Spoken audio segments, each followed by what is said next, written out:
तो बेटा आज की क्लास में हम लोग डिस्कस करेंगे बहुत ही important topic which is called है Joule's law and the heating effect of electric current. देखो, अगर आप मान लो कोई रेजिस्टर आपके पास है, there is some sort of a register, और इस रेजिस्टर की रेजिस्टेंस आप मान के चलो कि रेजिस्टेंस आर है, ठीक है। तो इसमें कुछ करंट अगर हम पास करेंगे, इस रेजिस्टर में अगर हम कुछ करंट पास करेंगे, तो व्हाट विल हैपन, हम ये देखेंगे कि कुछ टाइम के बाद ये पूरा रेजिस्टर जो है ना, ये हीट अप हो जाता है, ठीक है। ये पूरा का पूरा रेजिस्टर आपको दिखेगा कि ये हीट अप हो चुका है जब आप इसमें से कुछ करंट पास करते हो फॉर सम पर्टिकुलर टाइम, ठीक है ना। तो हम कहते हैं कि करंट की वजह से क्या हुआ, करंट की वजह से यहाँ पर हीट प्रोड्यूस होती है, ठीक है। तो करंट की वजह से जब हीट प्रोड्यूस होती है, ठीक, करंट की वजह से जब हीट प्रोड्यूस होती है, तो we call that effect as heating effect of electric current. Heating effect of electric current मतलब इलेक्ट्रिक करंट ने हीट को प्रोड्यूस किया, so it is called as heating effect of electric current। ठीक है, इसी heating effect of electric current का दूसरा नाम है जूल्स इफेक्ट, ठीक है। It is called a Joule's effect. तो जूल्स इफेक्ट हम कह सकते हैं कि जब हम किसी वायर में करंट पास करते हैं कुछ टाइम तक, तो उस करंट की वजह से वो पूरी वायर हीट अप हो जाती है, ठीक है, वो गर्म हो जाती है वो वायर, और इस इफेक्ट का नाम हम लोग जूल्स इफेक्ट कहते हैं, ठीक है। तो इन जनरल मैं कहूंगा the heating effect of electric current का जो हीटिंग इफेक्ट होता है उसी को बोला जाता है जूल्स इफेक्ट, ठीक है। अब जूल्स लॉ क्या है, एक बेसिकली जूल एक साइंटिस्ट का नाम है, उन्होंने इस हीटिंग इफेक्ट के बारे में एक लॉ बताया था हमें, ठीक है। तो वो लॉ क्या कहता है, वो लॉ इस तरह से कहता है कि heat produced even in a given conductor, किसी भी कंडक्टर में कितनी हीट प्रोड्यूस होती है ड्यू टू करंट, किसी भी कंडक्टर में कितनी हीट प्रोड्यूस होती है ड्यू टू करंट, वो डिपेंड करता है किसकी चीज पे, स्क्वायर ऑफ करंट पर, वो डिपेंड करता है करंट के स्क्वायर पर। जैसे कि यहाँ पे है H is directly proportional to I square, मतलब हीट कितनी प्रोड्यूस होगी वो डिपेंड करेगा करंट के स्क्वायर पर। ज्यादा करंट मतलब ज्यादा हीट प्रोड्यूस होगी, लेस करंट मतलब लेस हीट प्रोड्यूस हो जाएगी, ठीक है। दूसरी बात वो डिपेंड करता है रेजिस्टेंस पे, ठीक है। मतलब कि हीट कितनी ज्यादा प्रोड्यूस होगी वो रेजिस्टेंस पे डिपेंड करेगा, जितनी ज्यादा रेजिस्टेंस होगी ना उतनी ही ज्यादा हीट प्रोड्यूस हो जाएगी, और जितनी कम रेजिस्टेंस होगी उतनी कम हीट प्रोड्यूस हो जाएगी, ठीक है कि नहीं, है ना। ये दूसरा इंपॉर्टेंट है, ठीक है। सो यहाँ पे आप देखोगे कि H is directly proportional to R, heat is directly proportional to resistance. तीसरा, heat is directly proportional to time, ठीक है। हीट हमेशा डिपेंड करता है टाइम पर, ज्यादा टाइम तक आप इलेक्ट्रिक करंट को पास करोगे तो ज्यादा हीट प्रोड्यूस हो जाएगी, ठीक है। कम टाइम तक पास करोगे तो कम हीट प्रोड्यूस हो जाएगी, ठीक। तो ध्यान रखने वाली बात यह है कि यहाँ पे हीट तीन चीजों पे डिपेंड करती है। एक डिपेंड करता है करंट के स्क्वायर पर, मतलब ये कि जितनी ज्यादा करंट होगी उतनी ज्यादा हीट भी प्रोड्यूस होगी उसकी वजह से। दूसरी बात, करंट डिपेंड करता है रेजिस्टेंस पर, जितनी ज्यादा वायर की रेजिस्टेंस होगी उतनी ही ज्यादा हीट प्रोड्यूस होगी। और तीसरी बात, करंट डिपेंड करता है टाइम पर, ज्यादा टाइम के लिए करंट पास करोगे तो ऑब्वियसली ज्यादा हीट प्रोड्यूस हो जाएगी, लेस टाइम के लिए करोगे तो लेस हीट प्रोड्यूस हो जाएगी, ठीक है कि नहीं, हाँ। ये दूसरा ये तीन चीजें इसने बताई, ठीक है। So as per the Joule's law, शाबाश, हीट जो वायर में प्रोड्यूस होती है वो तीन चीजों पे डिपेंड करती है, स्क्वायर ऑफ करंट पे, शाबाश, रेजिस्टेंस पर, और आखिरी टेम्परेचर पे, ये टाइम पे डिपेंड करता है। ज्यादा टाइम तक हम ये करंट पास करेंगे तो ज्यादा हीट प्रोड्यूस होने के चांसेस हैं, ठीक है। ओके, अब थोड़ा सा आगे बढ़ते हैं इससे, ठीक है। चलिए ठीक। देखिए, तो इन तीनों फैक्टर्स को कंबाइन करते हैं, H is directly proportional to I, H is directly proportional to R, H is directly proportional to T, दोनों तीनों को कंबाइन करते हैं तो हम लिख सकते हैं H is directly proportional to I square R T, ठीक है। इस प्रोपोर्शनलिटी को हटा के यहाँ पे कांस्टेंट ऑफ प्रोपोर्शन लगाइए K, ठीक है। और जब इस एक्सपेरिमेंटली K का वैल्यू निकाला गया तो वो 1 आया, मतलब there is no this constant of proportionality here. तो हमें हीट का वैल्यू किसके बराबर निकला, आई स्क्वायर आर टी, ठीक है। हीट का वैल्यू हमें यहाँ पे निकलता है I square multiply to R T, ठीक है। इसी स्टेटमेंट को हम लोग बोलते हैं mathematical form of Joule's law. Okay, so ये जो स्टेटमेंट यहाँ पे मैं बोल रहा हूँ, it is called as, you can write, it is called as mathematical form of Joule's law. Okay, this is called as mathematical form of Joule's law, ठीक है। यही formula H is equal to I square R T को हम mathematical form of Joule's law कहेंगे, ठीक है। ये important है।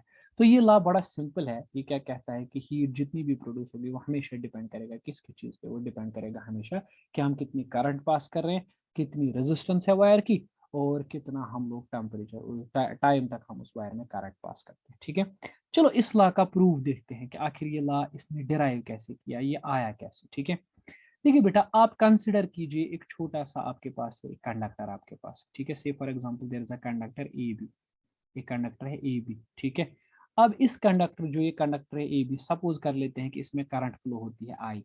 ठीक है, I is the amount of current जिसमें फ्लो होती है, और इस कंडक्टर की रेजिस्टेंस आर है। ठीक है, ये यहाँ से लगाई गई है जिसको हम लोग कह सकते हैं सोर्स यानी बैटरी। ठीक है, जो यहाँ पे करंट को सप्लाई करता है। ठीक है, this is the source, cell है सिंपली, या बैटरी आप मान लो। ठीक है, जो करंट को सप्लाई करता है इस पूरे सर्किट के अंदर। ठीक है, अब ध्यान से समझो, लेट अस सपोज आई क्या है, आई इज द करंट। ठीक है, जो for the time T time के लिए फ्लो होता है under the potential difference V. ये बैटरी पोटेंशियल डिफरेंस है इसका वी, ये करंट सप्लाई करती है आई, और वो करंट कितने टाइम तक फ्लो होता है, फॉर द टाइम टी। ठीक है, अब समझ लीजिए करंट की बेसिक डेफिनेशन क्या है। करंट की बेसिक डेफिनेशन आपको पता है, it is charge divided by time, Q by T. Current की बेसिक डेफिनेशन है चार्ज डिवाइडेड बाय टाइम। ठीक है, तो आप क्या कर सकते हो, आप यहाँ से चार्ज के बदले, ठीक है, चार्ज जो है थोड़ा मल्टीप्लाई करो, क्रॉस मल्टीप्लाई, तो आप क्या लिख सकते हो, आप यहाँ पे चार्ज के बदले लिख सकते हो आई इंटू टी। ठीक है, चार्ज के बदले देखो, जब करंट है चार्ज बाय टाइम, ठीक है, तो चार्ज किसके बराबर आएगा, करंट इंटू टाइम। ठीक है, इसको इक्वेशन 1 कहो। ठीक है, दिस इज द चार्ज, ये वो चार्ज है जो फ्लो हो रहा है थ्रू द, हाँ बेटा, थ्रू द कंडक्टर, जो फ्लो होता है थ्रू द कंडक्टर। ठीक है, दिस इज द चार्ज जो फ्लो होता है इन द कंडक्टर, कंडक्टर में इतना चार्ज फ्लो होता है। ठीक, अब पोटेंशियल डिफरेंस के लिए आपको फॉर्मूला पता है, potential difference is nothing but it is work done divided by charge. तो वर्क डन किसके बराबर आएगा, work done will be potential difference multiply two charge, ये क्यों यहाँ पे आप मल्टीप्लाई कर दो। ठीक है, तो पोटेंशियल मल्टीप्लाई टू चार्ज। अब इस क्यू का वैल्यू आपको ऑलरेडी पता है, इस क्यू का वैल्यू आप इस इक्वेशन से, इक्वेशन 1 से इक्वेशन 2 में आप डाल दो। ठीक है, तो देखो W किसके बराबर आएगा। ठीक है, W V तो अपनी जगह पे है। ठीक है, क्यू के बदले आप लिखोगे I इंटू टी। ठीक है, अब देखो ओम्स लॉ से आपको पता है V is equal to I R, it's called as Ohm's law. ठीक है, अब आप V is equal to I R इस वाली इक्वेशन में डाल दो। ठीक है, जरा मैं यहाँ पे लिखता हूँ, W किसके बराबर निकला बेटा, W निकला यहाँ पे बराबर V I और साथ में T। ठीक है, तो W निकला बराबर V के बदले हम लिखेंगे आई आर, तो यहाँ पे आएगा I इंटू आर, इसके बदले V के बदले, और बाकी आई टी अपनी जगह पर है, वो भी नोट करते हैं आई टी। ठीक है, तो ये आएगा शाबाश I into I, that will become I square. Okay, ठीक है, और साथ में है R into T, I square तो लिखा, फिर साथ में R into T. This will be the W, यानी वर्क डन, कितनी वर्क डन बैटरी को करनी पड़ी ताकि करंट फ्लो हो।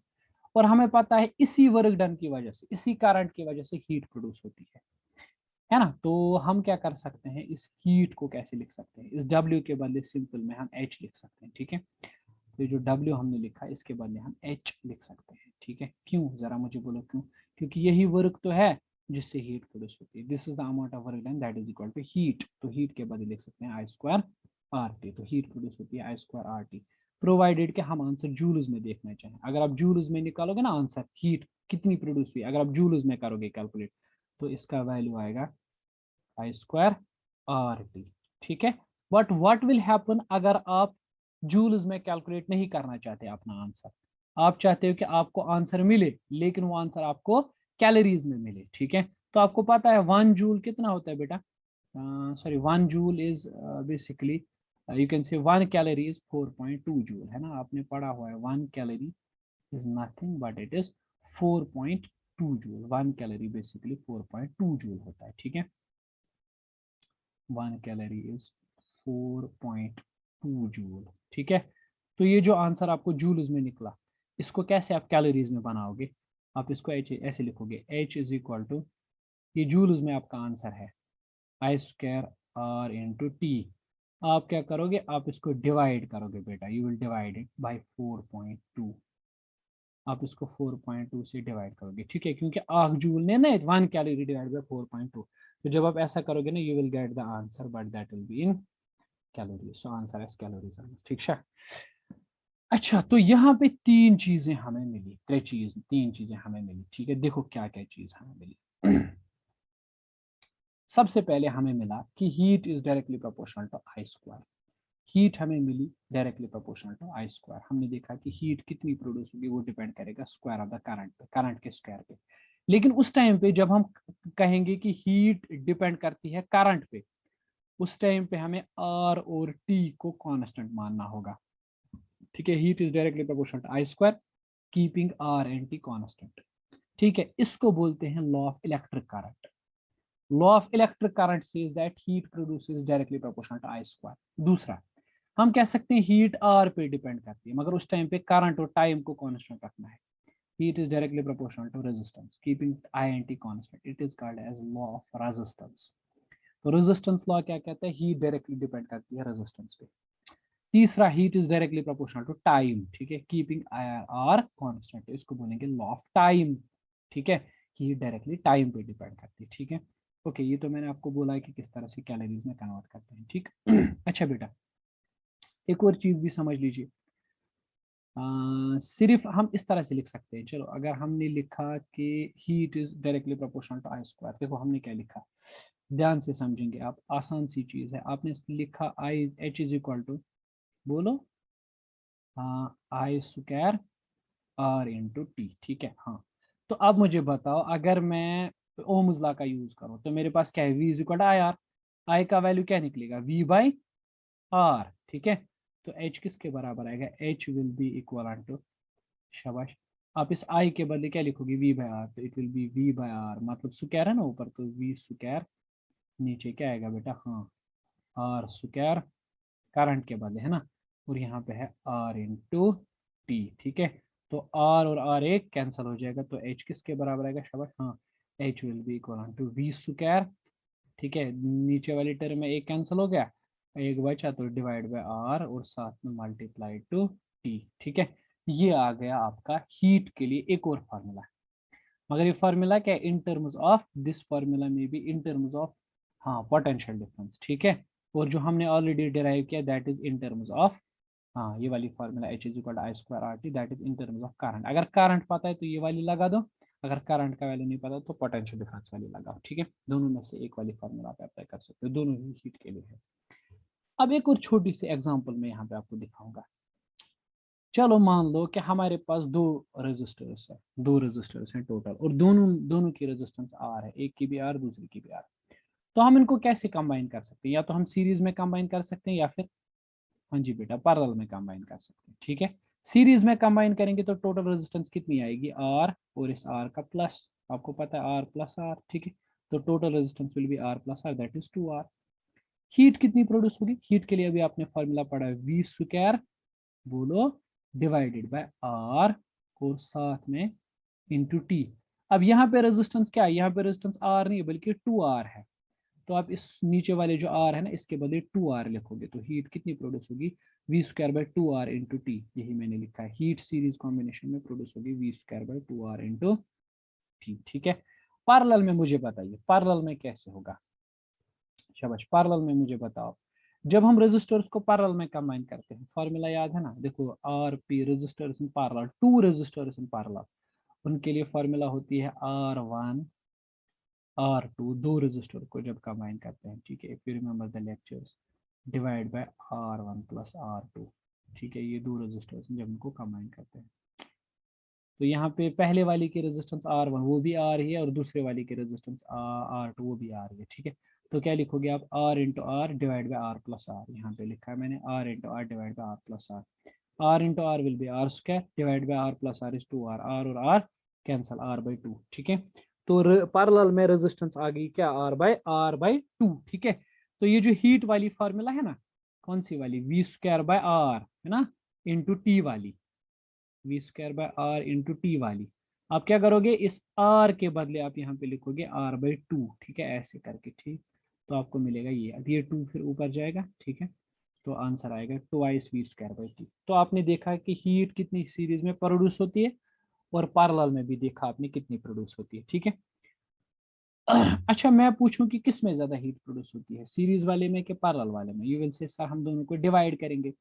तो जब आप दोनों को डिवाइड करोगे ना, ठीक है, कैसे करोगे divide? You will just divide them, series combination parallel combination को डिवाइड करोगे तो you will gate 4। It means that HP is 4 times 4s, मतलब पैरेलल में जो हीट प्रोड्यूस होती है दैट इज 4 टाइम्स सीरीज में, सो मतलब ज्यादा हीट प्रोड्यूस होती है पैरेलल कॉम्बिनेशन में, ठीक है ना। ओके, ये तो हो गया सारा ऑल अबाउट जूल्स लॉ, ठीक है। अब मुझे एक बात बताओ, हम इस जूल्स लॉ को कहाँ कहाँ पे यूज करते हैं? बहुत सारी जगह हैं जहाँ पर, बहुत सारी एप्लीकेशन है जहाँ पर हम जूल्स लॉ को अक्सर और बेशतर यूज किया करते हैं, ठीक है। सबसे पहले इंडस्केंट लैम्प, इंडस्केंट लैम्प में हम जूल्स लॉ का यूज करते हैं। इंडस्केंट लैम्प मतलब वो वाला लैम्प जो आपके घर पे होता है, ठीक है, इस तरह से, और उसके अंदर एक छोटी सी इस तरह से रहती है वो, ठीक है, रेड कलर का, ठीक। तो आप देख चुके होंगे कि जब इस पे करंट पास करते हैं तो ये हीट अप हो जाता है, तो वो बल्ब जो होता है ना, वो कुछ टाइम के बाद हीट हो चुका होता है, ठीक है। तो वहां पर भी आप देखोगे कि जूल्स लॉ चल रहा है, ठीक है। इलेक्ट्रिक आयरन, आयरन में क्या होता है, आयरन में कॉइल लगी होती है, ठीक है, जिससे इस्त्री करते हैं, कॉइल लगी होती है। तो वो कॉइल क्या करता है, वो उस कॉइल में जब करंट पास होता है कुछ टाइम के बाद वो कॉइल हीट अप हो जाती है, और नतीजा ये निकलता है कि जब वो कॉइल हीट अप हो जाती है ना, तो हम फिर अपने कपड़ों को उसी से प्रेस आउट करते हैं, प्रेस करते हैं, ठीक है, इस्त्री करते हैं, आयरनिंग करते हैं, ठीक। तो वहां पर भी आप देखोगे कि एप्लीकेशन जो है वो इसी लॉ का चल रहा है, ठीक। इलेक्ट्रिक हीटर, जो घर पे आपके हीटर होता है, वो भी क्या काम करता है, उसमें भी जब हम करंट पास करते हैं तो वहां पर हीट प्रोड्यूस होती है, ठीक है, जिससे फिर हम खाना वाना पकाते हैं। Electric oven, immersion rods, geysers, OTG, सब में, ठीक है। OTG doesn't mean you are OTG phone, of phone की ओटीजी, नहीं नहीं, it means ocean thermal energy, okay. हाँ, असल में ओटीई होता है वो अलग है, OTE something else, okay. OTG एक डिवाइस है यहाँ पे, ठीक है, कैन सर्च। इस तरह से कार्बन में जो फिल्म प्रोजेक्टर्स कार्बन के जो बने होते हैं उनमें यूज होता है, आर्क लैंपिंग में यूज होता है, और वेल्डर जो है ना, वेल्डर वेल्डिंग करते हुए इस लॉ का बड़ा इस्तेमाल करता है, जो वेल्डर होता है वो इस लॉ का यूज करता है, ठीक है। तो you can use joules law, multiple places पर यूज होता है। तो होप कि आप लोग जूल्स लॉ को समझ गए होंगे अच्छे से, ठीक है। अब इसमें हम लोग कुछ और चीज पे आते हैं। हाँ, ये स्लाइड आप इस पे ध्यान दो, ठीक है। मतलब हम डिफरेंस करेंगे कि what is the difference between a potentiometer and a voltmeter, voltmeter और पोटेंशियोमीटर के बीच में डिफरेंस किस चीज का है, ठीक है। पहले मैं आपको बता दूं कि वो पोटेंशियोमीटर हो या वोल्टमीटर हो, दोनों ही वोल्टेज को मेजर करते हैं, if you remember, both of them are used to measure the voltages, है ना।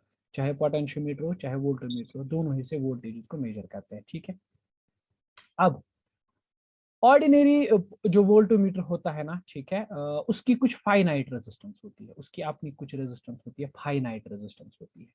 लेकिन जो पोटेंशियोमीटर होता है ना, यूजुअली उसमें इनफाइनाइट रेजिस्टेंसेस का इस्तेमाल होता है, बहुत ज्यादा रेजिस्टेंसेस का इस्तेमाल होता है, इनफाइनाइट रेजिस्टेंसेस का।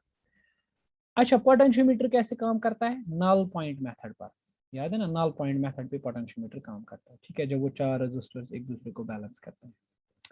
और वोल्टोमीटर, वोल्टोमीटर में मैंने आपको थोड़ा सा बताया था, बेसिकली वोल्टोमीटर में एक कॉइल लगी रहती है, ठीक है, जब इस कॉइल में करंट पास करते हैं तो ये कॉइल रोटेट करती है, और इन्हीं रोटेशन की वजह से वोल्टोमीटर काम करता है, ठीक है। तो मतलब डिफ्लेक्शन मेथड पे काम करता है, नल पॉइंट मेथड पे नहीं।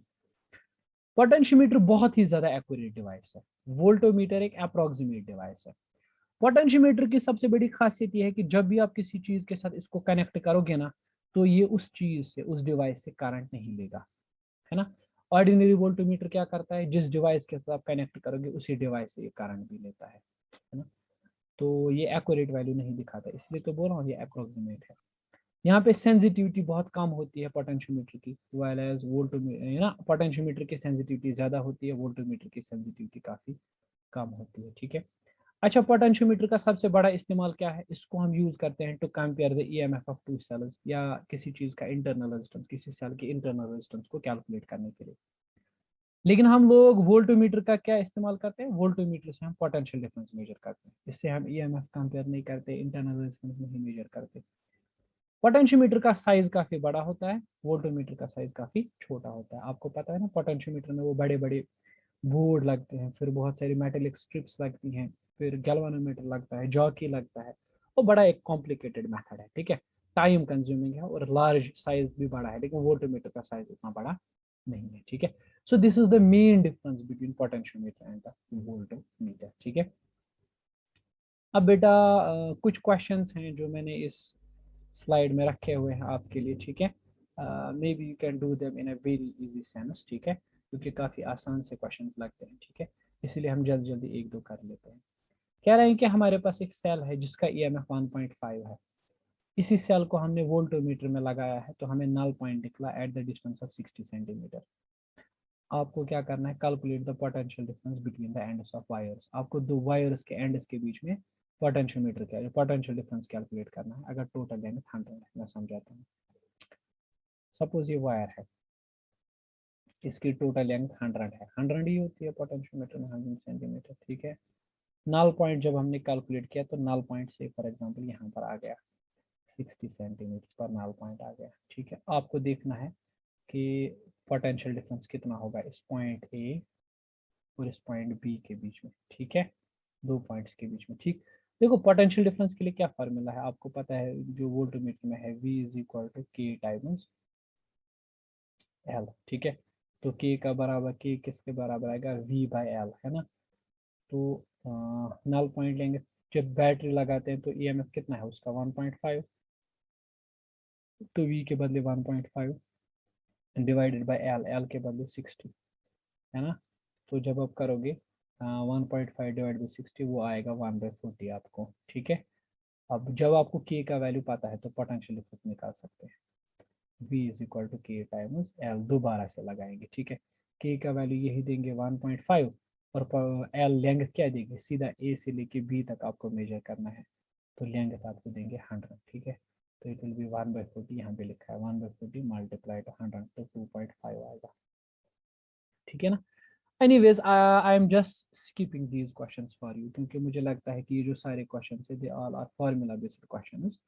सो आपको फार्मूला अप्लाई करके आप आराम से इन दो क्वेश्चंस को ओवर कर सकते हो। These are just two other questions, वैसे भी वोल्टमीटर में से ज़्यादा क्वेश्चंस नहीं आते हैं, ठीक है। बहुत ही कम क्वेश्चंस आपको आते हैं, ओके।